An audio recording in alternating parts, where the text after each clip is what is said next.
माननीय मुख्यमंत्री जी कमेटी गठित कर दिए हैं और उस जांच में जो दोषी पाया जाएगा तो सख्त से सख्त कार्रवाई होगी। बार बार तो यही कहते हैं, बहराइच में भी हुआ तो क्या सख्त कार्रवाई होगी, आज भी कह रहे हैं सख्त कार्रवाई होगी। अभी जो है एक अस्पताल में आग लग गई, बच्चे मर गए, तो फिर कह रहे हैं कब सख्त कार्रवाई होगी। उससे पहले क्यों नहीं चेतती है सरकार? योगी जी के नाम से कोई और योगी जी को बदनाम करना चाहता मैं। जो बच्चे मारे गए उसमें 3-4 बच्चों को गोली सीने से आर पार कर गई, गोली मिली नहीं, कारतूस नहीं मिला। कहाँ गया वो कारतूस? ये कारतूस कहाँ गया? वो एलजी कहाँ गई होगी? तो वहीं ईंटा गुम्मा आप पा गए, लाशें पा गए, सब कुछ ढूंढ लिया। आतंकवादी खत्म, गुंडा खत्म, माफिया खत्म, सब खत्म। तो बहराइच का दंगा कैसे हो गया? फिर यहाँ दंगा कैसे हो गया?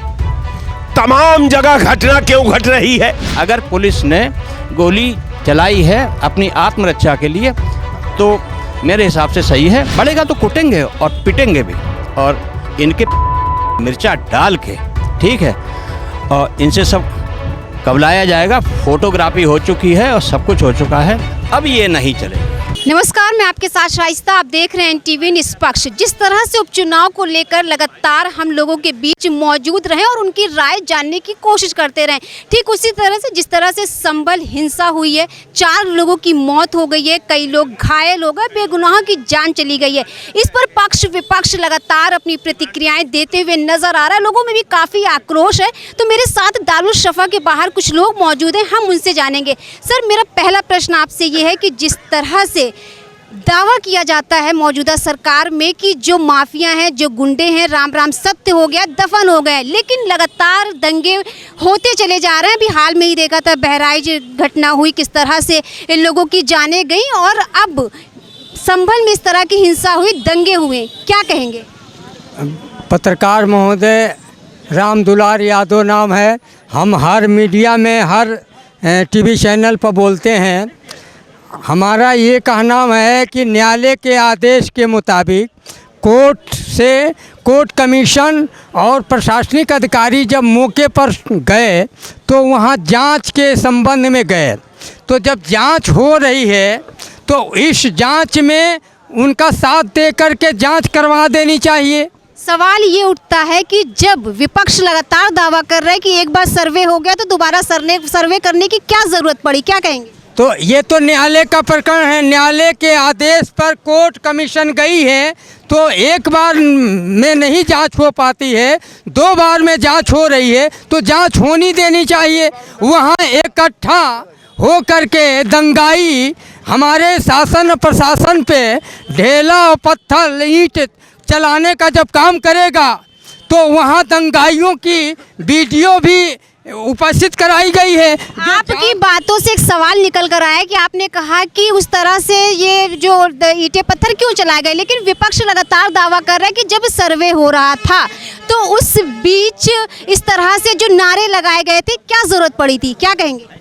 ये जांच का विषय था, जांच हो रही थी, कोई नाराबाजी नहीं हो रही थी। विपक्ष तो कह रहा है नहीं, विपक्ष कह रहा है तो झूठ बोल रहा है ना। वहाँ मौके पर गया है, जिसकी वीडियो आई है और कैमरे से भी रिकॉर्डिंग आई है, और जो लोग ईंटा पत्थर जो चलाए हैं हमारे पुलिस प्रशासन पर, तो उसका जवाब तो पानी के बौछार से, और वहाँ पे जो दंगा जो किया है उसकी जांच हो रही है। माननीय मुख्यमंत्री जी कमेटी गठित कर दिए हैं और उस जांच में जो दोषी पाया जाएगा तो सख्त से सख्त कार्रवाई होगी और उसको सजा मिलेगी। भाई साहब, आप क्या कहेंगे?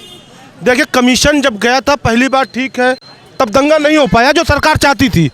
तो दोबारा कमीशन जाता, कमीशन के साथ आंख पट्टी चेहरा ढक के कमीशन के 2-4-10 लोग होंगे। वो 50 लोग जो पीछे नारा लगा रहे थे मस्जिद में घुसे, वो कौन लोग थे? वो ऐसे ही लोग थे। मैं दिखा रहा हूँ, जूम करिए, ये देखिए, ऐसे ही लोग थे जो ये कि सर्वे आराम से कराया जाए। झंडा के साथ पत्थर मारते हैं, लेकिन पुलिस वालों के छर्रे खत्म हो जाते हैं, क्योंकि ये झंडा जो है वो बहुत खतरनाक है, उससे सब लोग डरते हैं। मैडम सर, सवाल ये कि जिस तरह से सर्वे हो रहा तो सर्वे हो जाता, उसके बाद बातचीत होती, लगातार ही दावा किया जा रहा है, क्या कहेंगे? देखिए, पुलिस प्रशासन पहली बार दंगा कराना चाहता था, पुलिस प्रशासन, मेरा आरोप है, नहीं हुआ। दोबारा जब नारे के साथ जब दंगाई घुस रहे थे मस्जिद में सर्वे के नाम पर, सर्वे अधिकारी के पीछे दंगाई भी थे, वहाँ भीड़ इकट्ठा हुई। जब वहाँ पानी बाहर निकालने जाने लगा तो भीड़ इकट्ठा हुई। उस भीड़ को दंगा में कैसे बदला जाता है ये पुलिस प्रशासन को मालूम है। आपने वहाँ के सीईओ का जो इंटरव्यू आया देखा है, किस तरह बात कर रहा है। उससे अच्छे तो दंगाई बात करते हैं और कहते मैं पढ़े लिखा हूँ, वो पढ़ा लिखा हूँ। उस सीईओ से अच्छे तो वहाँ के दंगाई थे। कम से कम उनके हाथों में कानून व्यवस्था नहीं थी, वो दंगा कर रहे थे। लेकिन तुम्हारे हाथ में कानून व्यवस्था रहते हुए, कानून की किताब हाथ में लेते हुए तुम दंगा कर रहे थे, दंगाइयों का साथ दे रहे थे। जो चाहते थे शासन प्रशासन वही तुम कर रहे थे। वो जिसका नाम अनुज चौधरी, क्या नाम है। लेकिन सवाल ये उठता है ना कि अगर सर्वे करने गए तो वो सर्वे चल रहा होता, लोगों को इस तरह से दंगे और ये सब कैसे। भीड़ इकट्ठा होती है, प्रशासन का काम है भीड़ को संभालना। प्रशासन का काम ये नहीं है कि उस पर डंडा लाठी गोली चलाकर उस भीड़ को दंगाई बनाया जा रहा है। उस भीड़ को दंगाई बनाने का काम प्रशासन ने किया था, क्योंकि आदमी आत्मरक्षा बल के नाम पर भी ईंट उठाता है। लेकिन वही प्रशासन, उसी सरकार, उसी आदित्यनाथ योगी की सरकार में जब बहराइच में दंगा कर रहे थे मस्जिद के बाहर, तब पुलिस प्रशासन के पास छर्रे नहीं थे, गोलियां नहीं थी, संविधान नहीं था, कानून नहीं था उनके पास, क्योंकि वहाँ दंगाई एक पार्टी के लोग थे। क्योंकि वहाँ भारतीय जनता पार्टी के एक मौजूदा विधायक ने भी ये आरोप लगाया कि वहाँ दंगाई भारतीय जनता पार्टी के लोग थे। सर, जिस तरह से भाई साहब कह रहे हैं कि ये जो दंगा हुआ है प्रशासन की कहीं ना कहीं लापरवाही है, और उपचुनाव में भी देखा गया कि पुलिस पिस्तौल लेकर लोगों को वोट नहीं डालने दिया गया, और विपक्ष लगातार दावा कर रहा है, क्या कहेंगे। वहाँ का एलआईयू, इंटेलिजेंस, वहाँ का पुलिस प्रशासन, वहाँ का जिला प्रशासन का जो है विफलता है, और योगी आदित्यनाथ जी की सरकार का जो है विफलता है। नहीं तो इस तरह का दंगा कैसे होता है। वो कहते हैं ना कि अपराध मुक्त उत्तर प्रदेश, दंगा मुक्त उत्तर प्रदेश, माननीय मुख्यमंत्री जी स्वयं कहते हैं, और उसके बाद दंगा हो रहा है। तो कैसे हो रहा है, इसके मतलब कि सरकार वहाँ विफल है। नहीं तो ये लाइव इंटेलिजेंस पहले से जग रहते हैं कि कहाँ से ईंट पत्थर आ गए, कैसे आ गए। और वहाँ का स्थानीय पुलिस प्रशासन क्या कर रहा था, जो आप बताइए एक पत्ता खरकता है तो पुलिस को पहले पता लग जाता है कि कहाँ से पत्ता गिरा। तो ये सब चीज़ें हैं, वहाँ का पुलिस प्रशासन, एलआईयू इंटेलिजेंस, जिला प्रशासन और उत्तर प्रदेश सरकार की विफलता है। इसका जिम्मेदारी माननीय मुख्यमंत्री जी को लेना चाहिए। लेकिन माननीय मुख्यमंत्री जी दूसरे दलों पर आरोप लगा के अपना जो है पल्ला झाड़ रहे हैं, ये जो गलत है। ये माननीय मुख्यमंत्री जी को अपनी जिम्मेदारी लेना चाहिए। ऐसी घटनाएं दोबारा न घटने पावे, चूँकि जैसे बहराइच का हुआ और उसके बाद जो है अब यहाँ हो गया जो है संभल में। तो ये कौन शासन चल रहा है, ये राम राज्य है। राम राज्य में इस तरह के जो है गरीब के बच्चे थे जिनके ऊपर जो गोली चली है, जो मरे बेचारे, वो गरीब के थे, किसी नेता के नहीं थे, किसी पूंजीपति के नहीं थे, वो गरीब के बच्चे थे। तो इस तरह की बात हो रही, वो भी राम राज्य में। ये बहुत शर्मनाक है, दर्दनाक है और बहुत ही समझिए कि अफसोसजनक है। माननीय मुख्यमंत्री जी को थोड़ा सा हृदय बड़ा करना चाहिए और इस तरह की घटनाएं दोबारा न हो। हम तो यही कहेंगे माननीय मुख्यमंत्री जी से। और खुद भी अपने संबोधन में कह रहे हैं कि इस पे जो इस तरह से घटनाएं, इस पे सख्त कार्रवाई होगी। इसे आप कैसे देखते हैं। बार बार तो यही कहते हैं, बहराइच में भी हुआ तो क्या सख्त कार्रवाई होगी, आज भी सख्त कार्रवाई होगी। अभी जो है एक अस्पताल में आग लग गई, बच्चे मर गए, तो फिर कह रहे हैं कब सख्त कार्रवाई होगी। उससे पहले क्यों नहीं चेतती है सरकार। जब इतने कर्मचारी हैं, इतना प्रशासन है और इतने लाइव इंटेलिजेंस है, तो क्यों नहीं देखते हैं। इसके मतलब है सरकार विफल है, सरकार का इस्तेमाल कर्मचारियों से हट गया है। नहीं तो ये नौबत आती। लाइव इंटेलिजेंस क्या कर रहा था कि अगर ये आ गए जांच करने और ये सब, तो वहाँ सजग रहना चाहिए था ना। इन लोगों का काम क्या है, पुलिस प्रशासन का काम क्या है, वहाँ के स्थानीय थाने का काम क्या है। ये सब अपना जो है काम नहीं किए सही ढंग से। इस तरह से एक बड़ी घटना घटी जिसकी जिम्मेदार उत्तर प्रदेश सरकार की है। मैडम देखिए, ये जो मस्जिद के नीचे मंदिर ढूंढा जा रहा है, एक धर्म है यहाँ बौद्ध धर्म, वो भी कह रहा है कि सारी मंदिरें हमारी हैं। बौद्ध की मंदिर है, उसको तोड़कर अपने अपने धर्म के लोग मंदिर बनाए। उस पर भी चर्चा होनी चाहिए, उसका भी सर्वे होना चाहिए। उस पर बात क्यों नहीं हो रही है, उस पर बात क्यों नहीं हो रही है। जिस तरह से अभी इस तरह सवाल उठ रहे हैं संभल हिंसा को लेकर, विपक्ष पक्ष लगातार आरोप प्रत्यारोप जारी है। कहीं विपक्ष का ये दावा है कि भारतीय जनता पार्टी में दंगे होते हैं, और इस तरह से मौजूदा सरकार भी कहती है कि ये विपक्ष सब कराता है दंगा। क्या कहेंगे आप। देखिए, places of worship act 1991 section 3 है, उसमें साफ लिखा है कि 1947 के बाद जो भी उपासना स्थल है, चाहे वो मंदिर हो, मस्जिद हो, गुरुद्वारा हो और चर्च हो, वो उसका कैरेक्टर नहीं बदला जा सकता है। फिर से मैं कह रहा हूँ, सेक्शन 3 बताता है कि उसका कैरेक्टर नहीं बदल सकते हैं आप। ये हमारा 1991 का एक्ट है। तो जब कैरेक्टर नहीं बदल सकते तो बार बार सर्वे क्यों किया जा रहा है? आज मोहन भागवत जी कहते हैं कि हर मस्जिद के नीचे शिवालय में क्यों ढूंढना हर मस्जिद के नीचे शिवालय? आप बताइए कि जितने भी मौर्य साम्राज्य के ख़त्म होने के बाद बहुत हुआ है, मंदिर बनाई गई है तोड़ के, उस पूतों को सारे इतिहासकार लिखते हैं।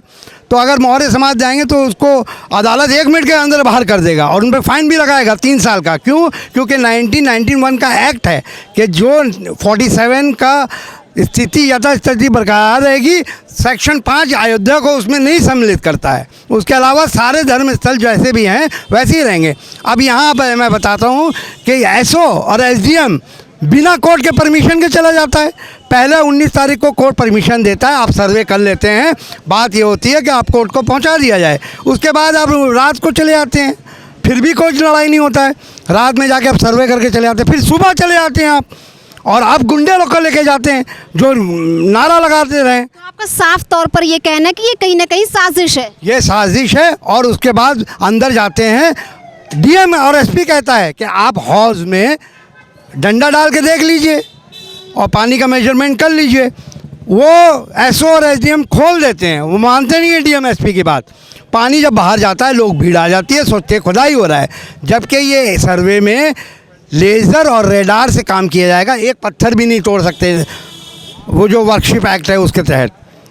अभी जो चंद्रचूड़ ने 23 को वो दिया था, उसमें यह था कि इंसेंटिव वाला मामला था, इसको लेज़र और रेडार से देखा जाएगा।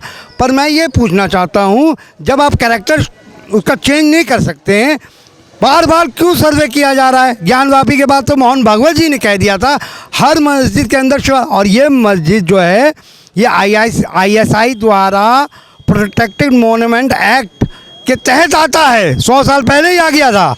इसका संरक्षण करना है इंडिया को।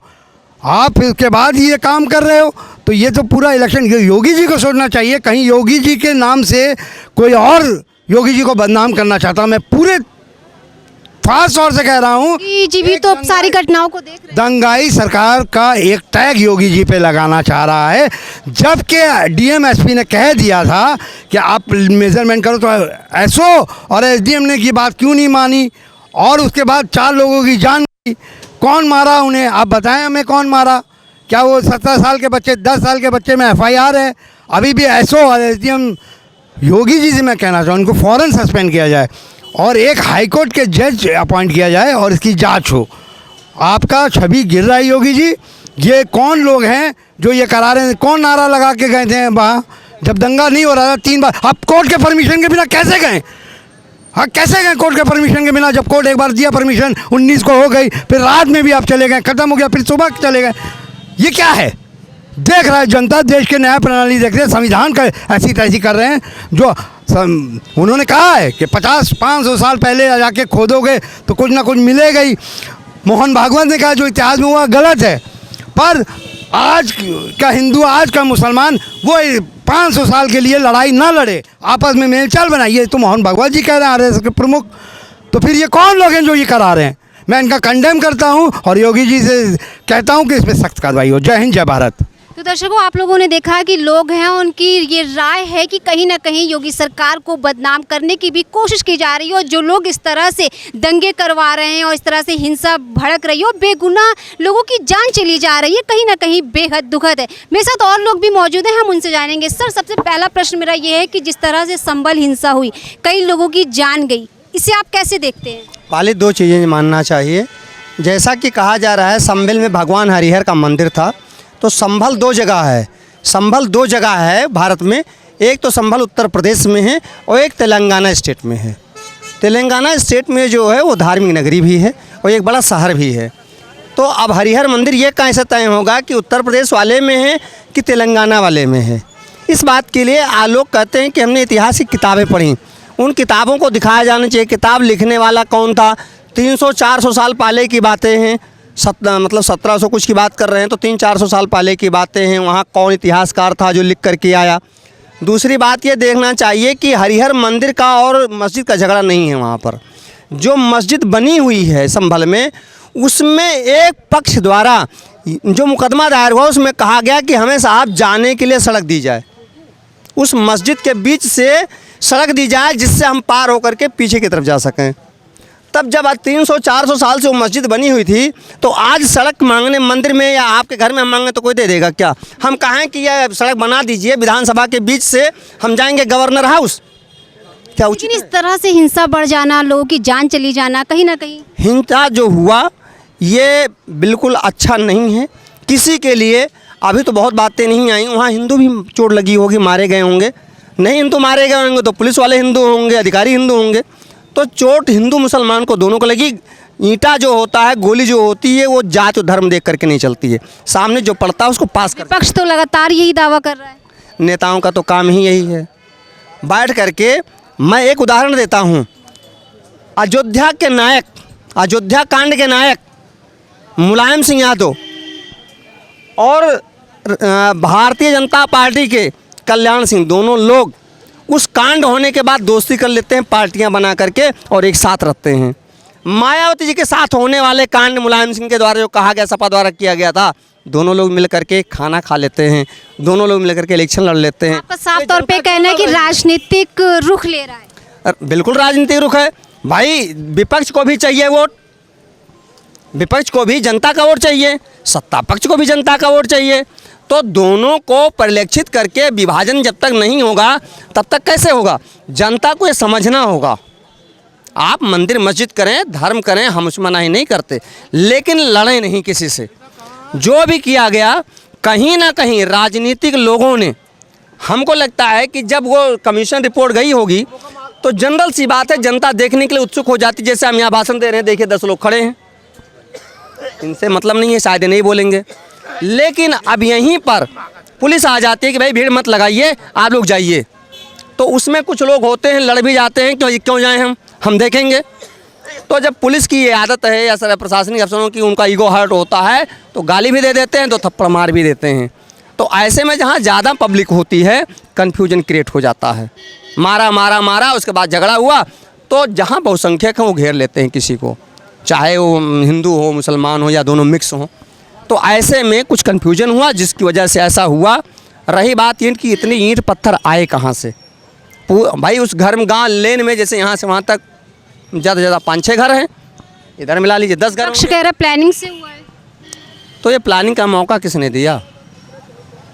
जब कोर्ट ने कह दिया 17 तारीख को कि कमीशन रिपोर्ट जाएगी, वो तय करके आएगी। कमीशन रिपोर्ट जा करके खुदाई नहीं करती है, वो केवल भेजा जाता है कि जो वादी मुकदमा ने किया हुआ है उसका जा करके सही नक्शा नजरी बना करके लावे कमीशन रिपोर्ट। उसके लिए अदालत अमीन होते हैं, जो अब भर्तियां बंद हो चुकी है अदालत अमीन की। इसलिए वहाँ पर कमीशन जो बनाया जाता है वो अधिवक्ता को ही बनाया जाता है, और अधिवक्ता वो जाता है, चूँकि एक पार्टी मुकदमा करने वाली होती है, दूसरी पार्टी नहीं होती जो प्रतिवादी होती है।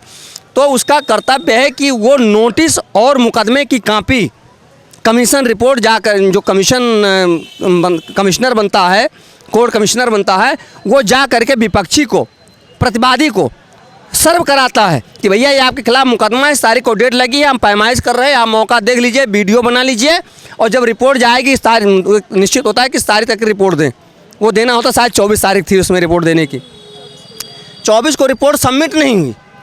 उससे पहले ही हमको लगता है न्यायालय के बजाय स्थानीय प्रशासन, जैसे तहसीलदार या इस तरीके के लोगों ने, मैंने सुना है, कहाँ तक सही है कहाँ तक गलत है मैं नहीं इसके बारे में नहीं स्पष्ट कर सकता, उन्होंने एक आदेश पारित कर दिया जांच के लिए। तो न्यायालय में हस्तक्षेप करना किसी का अधिकार तो है जब तक न्यायालय ना कहे। तो ये विषय गंभीरता को समझना चाहिए, और जिलाधिकारी महोदय को या डीएम साहब को, एसपी साहब को, क्या कमीशन रिपोर्ट ने सुरक्षा मांगी थी? महत्वपूर्ण बात यह भी है कि जब वो गए थे तो उसने सुरक्षा मांगी थी, और सुरक्षा मांगी थी तो जब उन्होंने, अयोध्या का मामला बहुत दिनों से चल रहा है और कितना बवाल हुआ है लोग जानते हैं, तो ऐसी परिस्थिति में सही व्यवस्थाएं क्यों नहीं की गई? जनता को वहां आने से रोका क्यों नहीं गया? किया जा सकता था, जनता को समझाया जा सकता था, जब भीड़ जुट रही तभी कहा जा सकता था कि भाई आप लोग शांत रहिए, इसमें ना रहिए, कोई ऐसी चीज़ होने वाली नहीं है। आप देखना चाहते हैं तो देखें, अगर भीड़ ख़त्म कर दे तो ज़्यादा बेहतर है। इस तरीके से किया जाना चाहिए था, जो नहीं किया। दूसरी बात मैं कहना चाह रहा हूँ, जिस प्रकार से कहा गया 312 बोर से गोली मारी गई, एक चीज़ बताइए, हम भीड़ हैं, हम गोली चला रहे हैं तो अपने ऊपर गोली चलाएंगे, सामने वाले के ऊपर गोली चलाएंगे? और जो बच्चे मारे गए उसमें 3-4 बच्चों को गोली सीने से आर पार कर गई, गोली मिली नहीं, कारतूस नहीं मिला। कहाँ गया वो कारतूस? ये कारतूस कहाँ गया? वो एलजी कहाँ गई? होगी तो वहीं ईंटा गुम्मा आप पा गए, लाशें पा गए, सब कुछ ढूंढ लिया।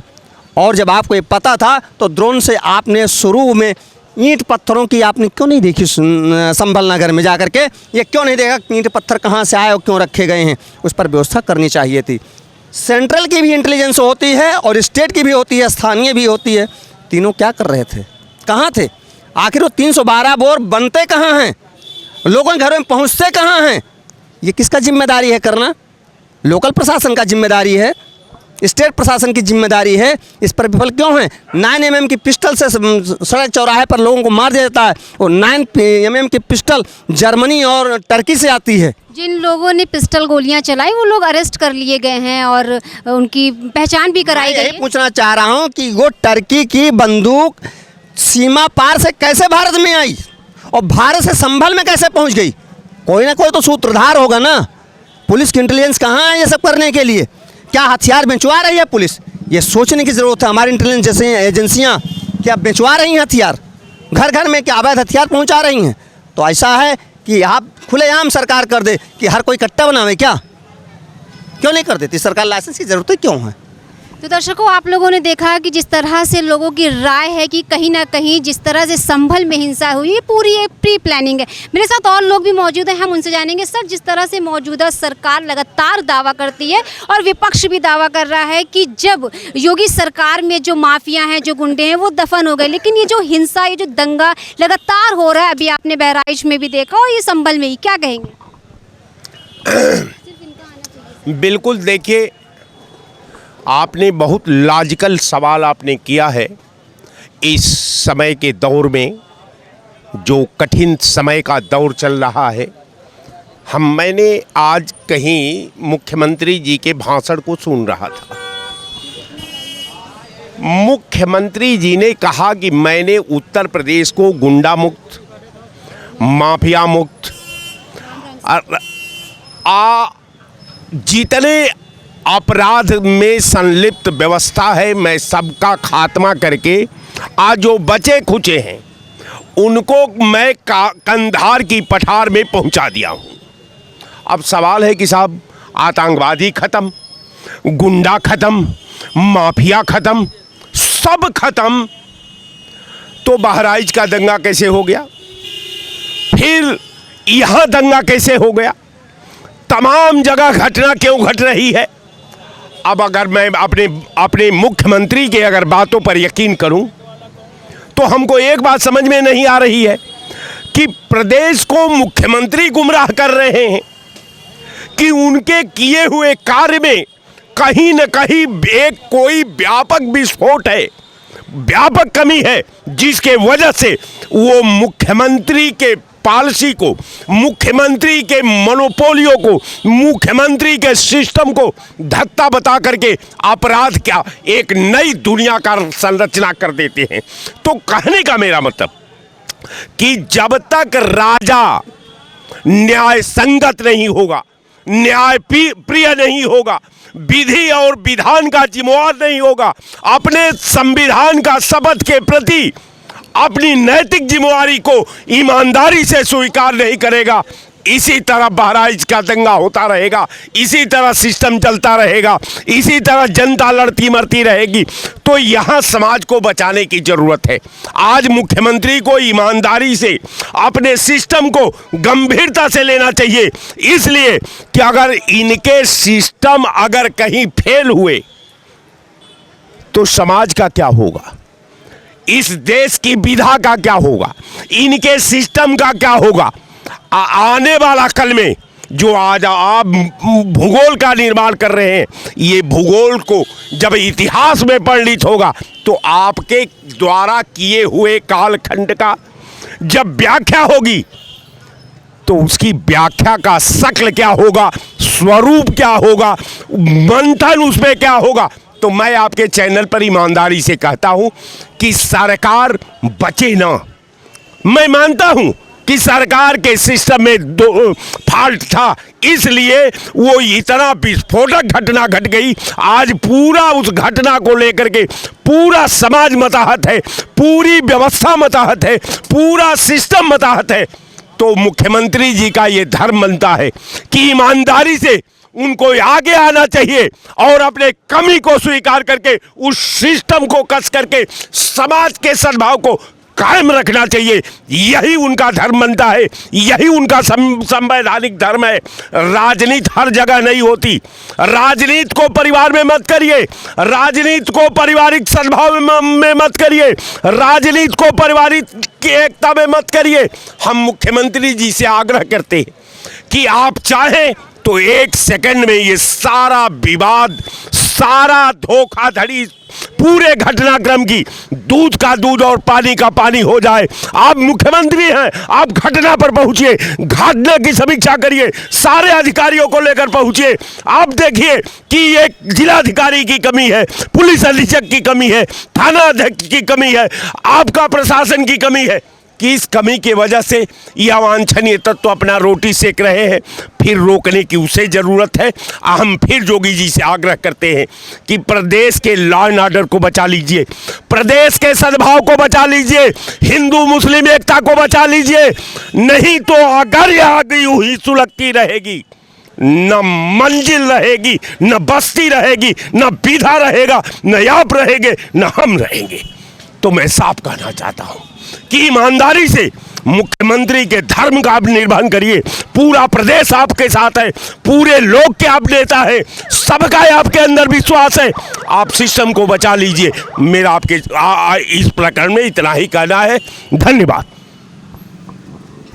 तो दर्शकों, आप लोगों ने सुना कि किस तरह से लोगों ने अपनी राय दी और इस पर उन्होंने कहा कि ये कहीं ना कहीं राजनीतिक रुख लेगा या फिर जो इस तरह से हिंसा हुई है नहीं होनी चाहिए। मेरे साथ और लोग भी मौजूद हैं, हम उनसे जानेंगे। सर, जिस तरह से संभल हिंसा हुई है और विपक्ष लगातार दावा कर रहा है कि मौजूदा सरकार की कहीं ना कहीं कमी और इस तरह से बेगुनाहों की जान चली गई है, लेकिन आपका इस पर क्या राय है? आप मेरा कहने का मतलब ये चीज़ है कि अगर माननीय उच्च न्यायालय के आदेश से अगर कोई सर्वे हो रहा है, वो सर्वे एक दिन में अगर नहीं हो पाया है, दूसरे दिन होगा, दूसरे दिन नहीं होगा, तीसरे दिन होगा। जैसे ज्ञानवापी में सर्वे 10, 12, 15 दिन चला, बार बार हो रहा है। विपक्ष लगातार दावा कर रहा है कि एक सर्वे होगा, दोबारा सर्वे करने की ज़रूरत क्यों पड़ी, क्या कहेंगे? नहीं, सर्वे एक दिन में नहीं हो पाया है या नहीं हो सकता है, तो कोर्ट के आदेश से कि ठीक है, सर्वे फिर से हुआ या फिर से गए। बहुत से विपक्षी या अदर लोग यहाँ चिल्ला चिल्ला के अपना कह रहे हैं कि वहाँ पे कुछ अवांछित लोग ऐसे आए जिन्होंने नारे लगाए। मैं इसका खंडन कर रहा हूँ। किसी ने कोई नारा नहीं लगाया, कोई भी नकाबपोश वहाँ नहीं पहुँचे हैं। ठीक है, प्रशासन के लोग थे, पुलिस साथ में थी, साथ में गए हैं। सर्वे हो जान देता।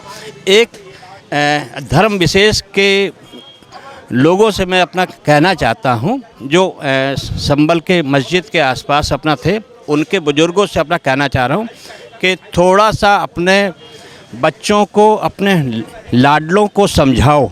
ठीक है, ये योगी जी की सरकार है, यहाँ पर किसी भी आदमी का, अवांछित लोगों का, पत्थरबाजी का या ये सब है।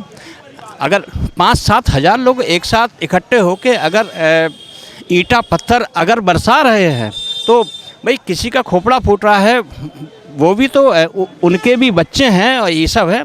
अपनी आत्मरक्षा के लिए, ठीक है, कहा गया है कि 12 बोर की गोली लगी है, सब है। ठीक है, अगर पुलिस ने गोली चलाई है अपनी आत्मरक्षा के लिए, तो मेरे हिसाब से सही है। और आगे एक चीज़ बता दी गई है, अगर कोई ऐसा कार्य करेगा, छोड़ा किसी को नहीं जाएगा। ठीक है। जिस तरह से अभी बहराइच में जो हिंसा हुई थी और दंगे हो गए थे, लेकिन विपक्ष लगातार वो दावा कर रहा है कि इस तरह से जो बेगुनाहों की जान चली गई है, क्या कहेंगे? देखिए, विपक्ष का जो काम है, उनको केवल मुस्लिम जो 20% अपना वोट है वो 80% की तरफ नहीं देख रहे हैं, 20% के पीछे जो अपना भाग रहे हैं। ठीक है, मैं उन पार्टियों से भी आग्रह कर रहा हूँ, थोड़ा सा समझदारी से काम करिए। एक जाति नहीं, धर्म विशेष के लोगों के लिए जो अपना परेशान हो, हर बात में कोई भी अच्छी चीज़ हो, जैसे भारत सरकार का एक आदेश था CAA कानून।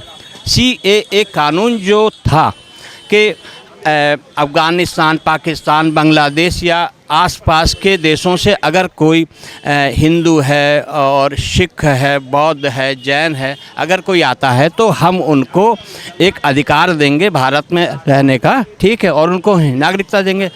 उस चीज़ को लेके पूरे भारत में आग लगा दी गई। ठीक है, जगह जगह पे पथराव हो रहे हैं, 6-6 महीने आदमी अपना आंदोलन कर रहे हैं। तो ये सब अब भारत में नहीं चलेगा। अभी तक होता था, ठीक है, अब नहीं होगा। योगी मोदी की सरकार है, ठीक है, सख्त से सख्त कार्रवाइयाँ होंगी और अब ऐसे नहीं चलेगा। जो अब तक हुआ है वो अब नहीं होगा। और मेरा लोग कह रहे हैं लगातार बढ़ता ही जा रहा है। बढ़ेगा तो कुटेंगे और पिटेंगे भी, और इनके मिर्चा डाल के, ठीक है, और इनसे सब कबलाया जाएगा। फोटोग्राफी हो चुकी है और सब कुछ हो चुका है, अब ये नहीं चलेगा। मेरे साथ और लोग हैं, हम उनसे जानेंगे। सर, जिस तरह से संभल में हिंसा हुई है, जिस तरह से संभल में हिंसा हुई है और जो लोग गिरफ्तार कर लिए गए हैं उनके पोस्टर्स लगाए जाएंगे, क्या कहेंगे? अच्छी बात है, मगर ये हमारा सवाल ये है कि जब 7 बजे सर्वे कर रहे थे वो लोग, तो इतनी भीड़ आई कहाँ से? सुबह 7 बजे को घर से बाहर तो निकलेगा नहीं, स्कूल में बुलाया गया उनको जबरदस्ती। बवाल, मतलब साजिश बिल्कुल। वहाँ के जो सांसद जो भी होंगे, ये सब साजिश उनकी है। वहाँ कोई सा ना हिंदू आदमी नहीं गया था सुबह सुबह, ना कभी जाएगा। उसको क्या मतलब है वहाँ पे जाने बवाल करने से? ये सब उन्हीं की साजिश है। तो विपक्ष कह रहा है कि एक बार सर्वे हो गया, दोबारा क्यों कराया गया? क्या सरकार का चाहे एक बार का या 10 बार का, सरकार की मर्जी है, विपक्ष की मर्जी नहीं चलेगी इसमें। बाय द वे को हमारे ये देखो, बाय द वे इसमें कोई चीज़ सर्वे करना है या आप ही जैसे हैं, आगे टीम के 4-5 लोग आए वो करने के, शूट करने के लिए, क्या दोबारा यहाँ नहीं आ सकते शूट करने के लिए? 5 लोग यहाँ पब्लिक को पीटा चालू कर, किसकी गलती रहेगी? फिर को प्रशासन की गलती रहेगी।